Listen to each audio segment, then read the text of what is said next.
fait longtemps qu'on s'est pas vu. Je vais venir vous parler du livre d'Elena Danaan qui vient tout juste de sortir en français, Les Cedars. Ça, c'est la version anglaise, mais on a maintenant les Ensemenceurs en version française. Donc, vous pouvez le trouver sur Amazon. Idéalement, l'acheter là pour aider Elena parce que l'auteur reçoit beaucoup plus de redevances de cette façon-là. Vous pouvez aussi le trouver chez Be Light Édition si vous voulez aider Elena. Donc, allez l'acheter sur Amazon. Il est disponible en version Kindle ou aussi broché là, en livre euh, qu'on peut tenir dans nos mains. Donc, le titre Les Ensemenceurs, Origine, le retour des dieux, avec une préface de notre cher Alex Collier. Donc, c'est merveilleux. Je vais passer rapidement avec la table des matières pour vous donner un avant-goût du super livre. Je l'ai lu en anglais aussitôt qu'il a été sorti. C'est vraiment un livre de référence. Les sujets sont multiples, mais très, très, très, très importants. Vraiment, ils viennent nous informer sur l'existence même de notre monde et de l'humanité en tant que telle, vraiment. Donc, je vais faire comme je vous disais, un petit survol de la table des matières. Donc, on commence avec un avant-propos, une introduction. Ensuite, le retour des dieux, la ruche, donc la ruche d'Orion. On a une belle explication par rapport à tout ce qui s'est passé. Les ensemenceurs, et là, on a vraiment la description des races des ensemenceurs de la Confédération intergalactique. Ensuite, on nous parle des neuf. Ensuite, la magie de l'ancien monde, notre présent, les cadeaux laissés derrière, le programme des envoyés. Ça, c'est super, super, super. Ça nous parle beaucoup. Les différents conseils galactiques, les contacts, les portes des étoiles, les arches perdues, le secret des Himalayas, les Altéens, une conversation avec Enki ou Prince Ia, la véritable histoire de la planète, les lignées de sang royal, les créateurs des arches. On parle de Méro et j'espère que vous allez être super intéressés parce que c'est vraiment la base de qui nous sommes. Donc, à la rencontre de Méro. Je n'en dis pas plus, allez voir dans le livre, c'est magnifique et super. C'est vraiment cute. Ce dont nous sommes faits, vision du futur, aux commencements infinis, remerciements annexes. Et ensuite, on a une belle revue par Dan Willis qui s'intitule L'indéniable vérité. Donc, c'est vraiment une revue par Dan Willis de toute la vérité et vraiment avec des corroborations de ce qu'Elena nous apporte. Ensuite, les ressources et bibliographies de ce magnifique livre. Donc, je vais utiliser ma version anglophone pour vous parler un petit peu des races. Ça fait longtemps que je voulais faire la vidéo, mais j'attendais que la version francophone sorte pour pas venir, venir influencer sur tout ce qui est copyright ou les droits d'auteur. Donc, voici. Il y a 24 races des ensemenceurs. Dans le livre, en tout cas, je peux parler pour la version anglophone, il y en a 21 présentés parce que ce sont ceux qui ont vraiment interagi plus avec notre planète. Donc, on débute avec les patales. Je ne vous montrerai pas les magnifiques dessins d'Elena parce que, bon, là, je serais vraiment je serais vraiment contre les copyrights, mais je vais vous les décrire rapidement, là. Donc, des patales, pas de cheveux, sont très, très grands. Ce sont la race fondatrice des ensemenceurs. Et souvent, les ensemenceurs sont appelés les patales à cause de ça. Donc, les patales, c'est des humanoïdes très, très grands, un peu bleutés, luminescents, 9 pieds de haut, ou en mètres, bon, là je me prends en cours moi-même, mais c'est 9 mètres, donc pas 9 mètres, 9 pieds. Je vous dirais 3 mètres, grosso modo. 5 doigts, des magnifiques yeux très grands, où on voit des étoiles qui scintillent, sont de septième densité, seulement télépathiques, et on ne sait pas où vraiment ils se retrouvent, où ils n'ont pas d'endroit où ils se trouvent dans notre système solaire. Ensuite, on présente les Altéens qui proviennent de la galaxie NGC 7331 ou qu'on peut voir par la galaxie de Pegasus. Et leur système, pas le solaire, mais leur système d'étoiles est Altea et leur monde Emeria. Ils mesurent aussi 9 pieds, sont de sixième densité, ont un regard un peu asiatique, leurs yeux très étirés, très bridés. Ils parlent et sont télépathiques aussi. Et leur voix, bon, on peut envoyer comme des sons un peu comme les dauphins ou des choses comme ça. Et ça peut aussi, ils sont comme encodés et peuvent envoyer comme des paquets holographiques d'informations. Donc, c'est vraiment spécial. Ils sont connectés à une conscience collective et se présentent, bon, ont été dans l'Atlantide, aussi dans la vallée de la Passe dans les Himalayas et dans la section voyons, je vais finir par le dire, sur Ganymède, le un fer à cheval. Voilà, ça vient de me revenir. Un fer à cheval, c'est tellement simple. Donc, prochaine race, les Achailles. Ce sont vraiment des insectoïdes qui ressemblent à des mantes religieuses un petit peu. Donc, sont télépathiques seulement, septième densité. Euh, Ils proviennent de la galaxie NGC 1300 Eridanus, la galaxie, voilà. Par de ça, qu'est-ce qu'on peut dire sur eux? Ah oui, ils étaient présents sur la Terre dans les colonies de Mu et étaient aussi dans les colonies sur Mars. Certains de leurs descendants sont toujours sur Mars d'ailleurs. Prochaine race, c'est les Aragons, proviennent de la galaxie NGC 3842 dans le cluster du Lion. Leur monde s'appelle Noya, un système de 7 planètes. Ce sont des reptiloïdes qui sont vocaux et aussi télépathiques et ils ne sont pas dans notre système solaire. Donc, les prochains, les Ouides, galaxie NGC 6702 que l'on peut voir à travers la constellation de la Lyre. Leur apparence, ben, ils sont de type humain, pas très grands, peau plus foncée, les cheveux foncés. Euh, Ils peuvent vivre de 500 000 à 1 500 000 années. Et ils ont trois polarités, trois genres finalement. Communication vocale et télépathique et une colonie dans l'intraterre. Ensuite, les Égonies, galaxie UDFJ 3954 6284 Fornax et leur monde s'appelle Orion. Ce sont des humanoïdes de 7 pieds de grandeur. Donc, on est à 2 mètres et un tiers, disons ça comme ça. La peau pâle, iridescente, les cheveux de pâle aussi, ils sentent la fleur et ils ont les yeux clairs. Ils sont vocaux et télépathiques et il y a eu des colonies sur la Terre, en Russie, en Ukraine, en Sibérie. Les Zéniles, galaxie NGC 1924, visible à travers la constellation d'Orion. Leur monde s'appelle Ouzloul et c'est suivi par des sons bizarres. C'est ce qui est écrit. Je sais pas c'est quoi les sons bizarres et je ne ferai pas d'essai pour, pour les trouver. Pas ici. Donc, j'en connais pas assez à leur sujet pour pouvoir le faire.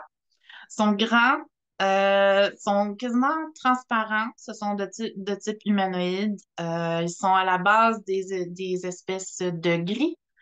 Euh, Même s'il y a beaucoup Même s'il y a beaucoup de gris qui proviennent de notre galaxie, eux sont à la base de de cette espèce-là.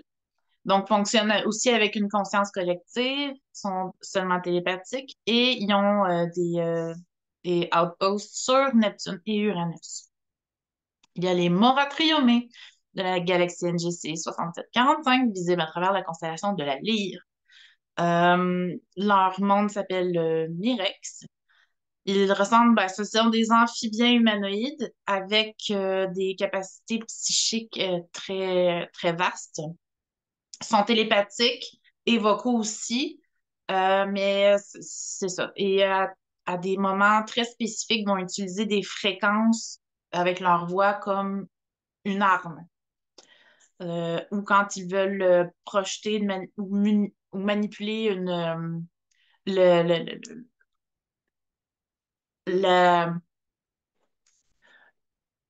quelque chose d'holographique, là. Donc, la réalité holographique.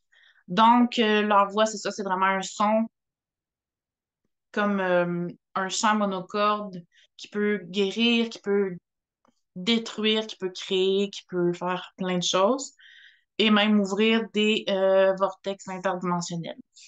Ils ne sont pas dans notre dans notre système solaire, désolé. Les Élartiens, la galaxie NGC 7319 dans le quintet de Stéphane. Et leur monde s'appelle Eyael. Ce sont des humanoïdes avec des ailes, un peu comme des anges, mais ce ne sont pas des anges. Et ils ont été, par erreur, considérés comme des anges sur Terre.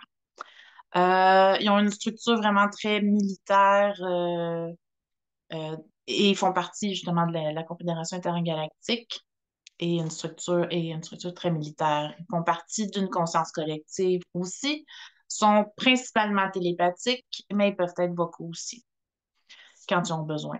Et bon, anciennement des colonies sur Titan et Europa.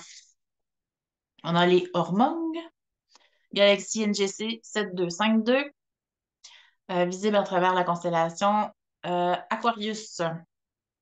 Et leur monde, bah, c'est dans un langage non prononçable, donc on laisse faire. Ce sont des humains de 6 pieds environ, donc 2 mètres, peau brune, avec une face très aquiline, des yeux très étirés, très bridés. Et voilà, vocaux télépathiques, présence en Amérique du Sud et il travaille aussi avec la Fédération galactique des mondes, avec les humites. Eliane Soukami, ils sont vraiment mignons, eux. Ce sont des humanoïdes félins. Euh, donc, la race ben, vous allez voir, là, la race mère pour les Lahani. Puis, vous allez voir dans le livre, Elena parle de Oron, un humanoïde félin qui a une part assez importante en Égypte. Donc, vous allez voir. Leur galaxie n'a pas été découverte mais elle est quand même visible à travers d'une certaine constellation que l'on appelle la Croix du Sud, excusez. Vocales et télépathiques, on les retrouve sur Terre, en Afrique du Nord, en Asie, en Russie de l'Est, dans l'intraterre, dans la ceinture d'astéroïdes Méropée, sur Méropée, et sur la lune Enceladus de Saturne. Les Kreg. Les Kreg. Galaxie NGC 3521, visible à travers de la constellation du Lion, leur monde, Arak. Ils mesurent entre 7 et 8 pieds. Ils sont bruns avec une peau très fripée, très ridée et rectangulaire, avec des beaux yeux bleus. Ils ont une poitrine très petite, avec des hanches plus larges, des grandes jambes, un grand cou long, une tête vraiment allongée, avec le dessus rectangulaire. Euh, sont télépathiques seulement et pas nulle part dans le système solaire. Les Hélium dans la galaxie NGC 7331, comme les Aldéens, qu'on peut voir à travers de Pegasus. Leur monde s'appelle Neva et ils sont comment? Ben, ils ressemblent à des humains très grands, peau pâle. C'est la race mère pour les Aïls quand ils ont été ensemencés dans la ouais, dans la lyre, en tout cas dans le système Man.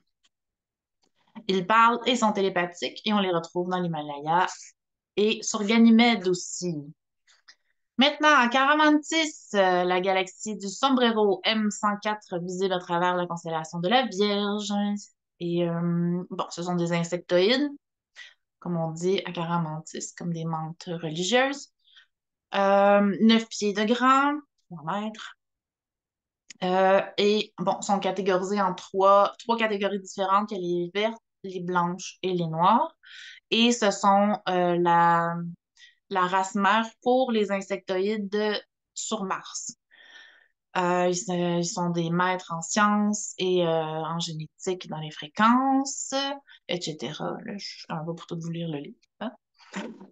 Ils sont seulement télépathiques, ont une conscience de ruche et ne se retrouvent pas dans le système solaire. Les Éthérianes, dans la galaxie d'Andromeda, leur système, c'est Maru et leur monde, c'est Etheria. Sont très grands, peau très pâle, humanoïde, le crâne allongé, des yeux très gros et aussi allongés aussi, un peu bridés, des hanches très larges. Ce sont la race mère pour les Kilitokurk, qui sont un hybride éthériane et de gris. Communiquent télépathiquement en grande majorité, mais ils sont capables d'être vocaux aussi s'ils ont besoin de parler avec des cultures qui sont non télépathiques. On les retrouve sur le planétoïde Calliope dans la ceinture d'astéroïdes et sur la lune Linus et Cérès, sur les lunes, excusez-moi, Linus et Cérès et sur Saturne. Les Lanil dans la galaxie NGC 1924, visibles à travers la constellation d'Orion. Ils sont petits, à peu près 5 pieds, donc 1 mètre et 2 tiers, avec des gros yeux euh, qui se touchent presque au centre. Et ils sont assez étirés et sont la race mère pour plusieurs races de petits gris. Fonctionnent seulement en télépathique et conscience de ruche. Les Gemini, Centaurus A pour la galaxie et aussi, elle est connue aussi sous le nom de NGC 5128 ou Caldwell 77, est visible à travers la constellation du Centaure. Des humanoïdes de 9e densité avec une fréquence qui a la même nature ou qui est très similaire aux ondes radio. C'est vraiment une race spéciale, celle-là, c'est que ils peuvent utiliser euh, une. C'est vraiment spécial parce que c'est. Il faut voir en français comment Elena le traduit, mais c'est vraiment cette race-là peut vraiment se subdiviser ils appellent ça en être de semence, quelque chose comme ça. Donc, il peut avoir comme une conscience qui se fragmente. Donc, c'est vraiment très spécial. Fonctionne par télépathie seulement. Et comme je vous disais, c'est une société de ruches, mais c'est seed hive. Donc, c'est une semence de ruche ou une ruche de semence. En tout cas,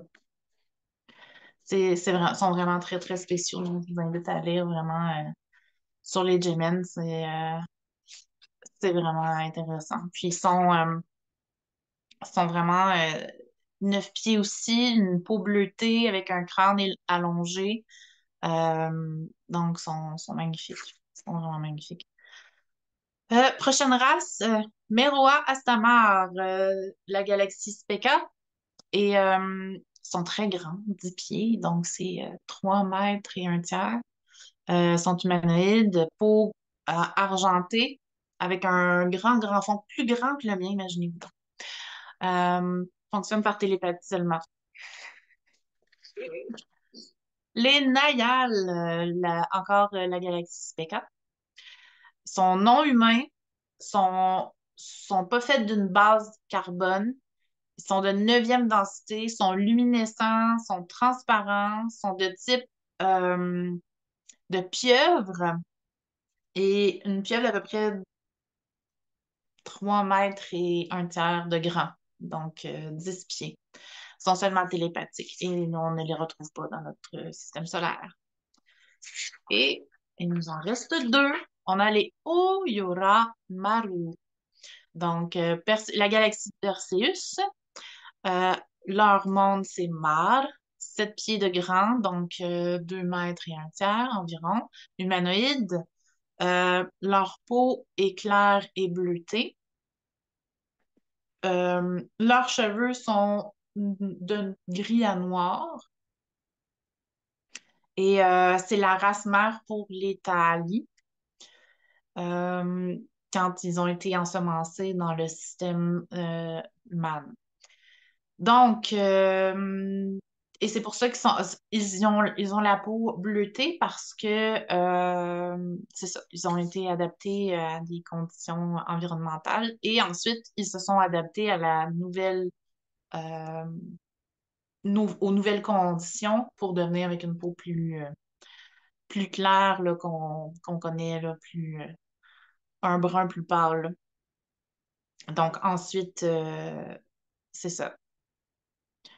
Et c'est pourquoi aussi, c'est ça, le bleu peut revenir aussi dans la génétique des Thalis, parce qu'à la base, il était bleu.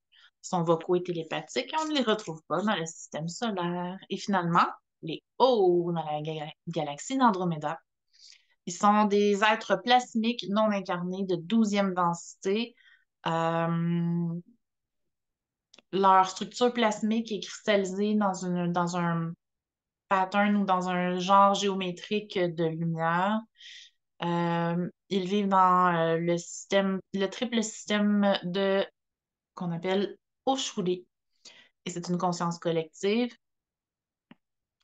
Et leur communication, ben là, on dépasse la télépathie, là, c'est dépassé, là, c'est beaucoup plus loin, euh, beaucoup plus grand que ce qu'on peut penser en termes de télépathie. C'est pas la même chose, là. Donc, on n'a jamais, en tant qu'humain en tant que terrien, on n'a jamais expérimenté ça. Donc, on s'entend que c'est de la 12e densité. Donc, voilà. Donc, c'était un petit résumé rapido du magnifique livre Les Ensemenceurs d'Elena Danaan. Un beau livre de 597 pages, mais chacune des pages en vaut la peine.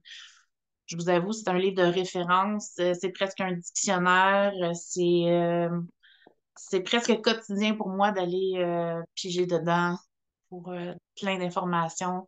Comme je vous l'ai dit tantôt, il y a tellement de matière. Vous pouvez le lire rapidement, mais ça va vous prendre plusieurs lectures pour vraiment assimiler toute l'ampleur de ce magnifique ouvrage. Donc, je vous laisse là-dessus.